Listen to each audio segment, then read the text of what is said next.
The Abbott government's asylum seeker policy has hit rough waters. A senior advisor to the Indonesian government is unhappy with the way Australia is dealing with asylum seekers. Dewi Fortuna Anwar advises the Indonesian Vice President, who's currently visiting Australia. Professor Anwar says Jakarta made it very clear to Australia that it wants close talks about asylum seekers and that one side should not impose its will on the other.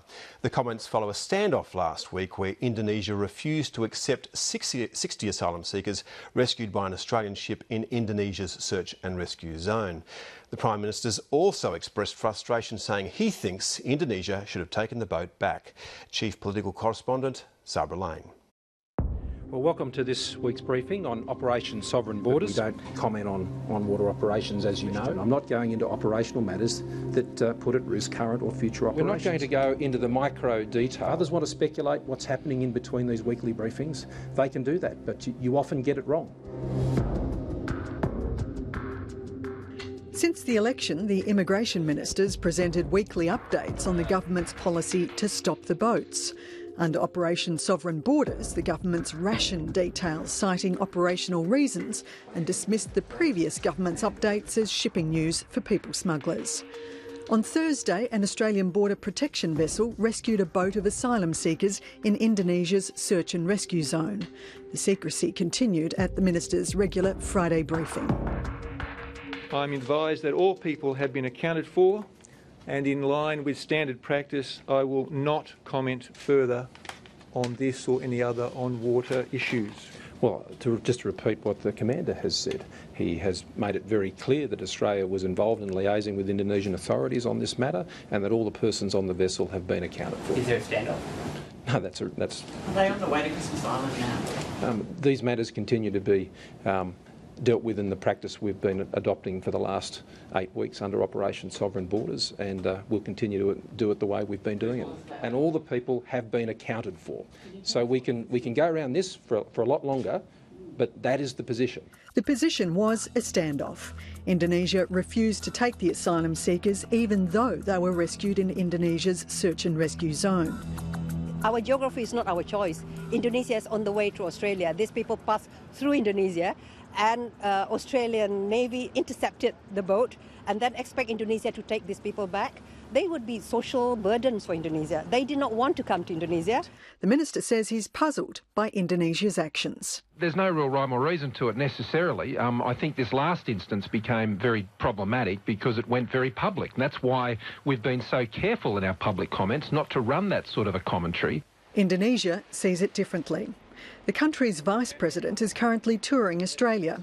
Dewi Fortuna Anwar is his senior advisor. Australia is a very big country in terms of geography. It's a very wealthy country and a country where, the population is relatively small and built up by immigrants.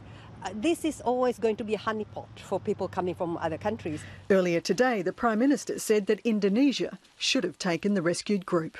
These people were in a search and rescue situation in the Indonesian search and rescue zone.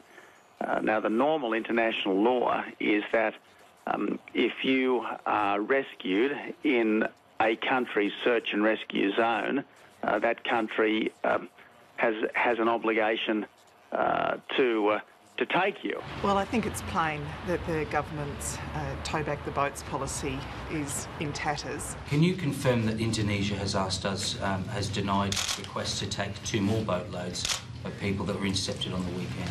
These are matters that I'll leave to the Minister for Immigration. Jakarta has made it very clear that we will like to talk very closely about this, and it should not just be one side imposing its will on the others. It's also clear the recent revelations about spying from Australia's post in Jakarta have added to an already inflamed situation. It's mind-boggling why, Australia would be a party to these illegal activities. Clearly, that erodes trust, and I hope that it will not happen again. We are very concerned about this. Parliament's return will be a real test for the government's strategy on limiting information to the public. For many ministers, question time will be their first opportunity since the election that they've been quizzed in public about their portfolios and decision-making.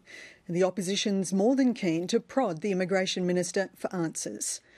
A former Secretary of Foreign Affairs and a respected diplomat weighed in, saying if the government's serious about having a Jakarta focus rather than a Geneva one in foreign policy, it must elevate Australia's relationship with Indonesia to the most important bilateral relationship it has, to be on par with the United States. I think it's a very long-term thing. I mean, the relationship with a complex neighbour like Indonesia tends to have ups and downs, as we've had in the past.